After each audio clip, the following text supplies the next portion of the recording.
Die Dentalhygieniker reinigen die Zähne von Ablagerungen.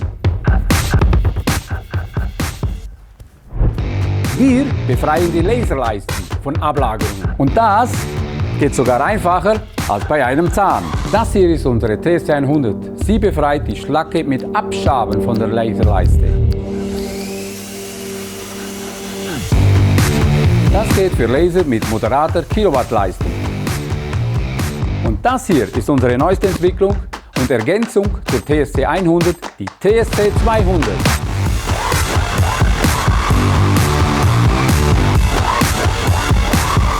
Sie fräst die Schlacke weg und entfernt so Ablagerungen von High-KB-Lasern. Und das gilt auch für gemischte Schlacke. Und der Unterschied ist klar, nur Trumpfmaschinen können beides. Wir beraten euch gerne, welche Maschine zu euch am besten passt.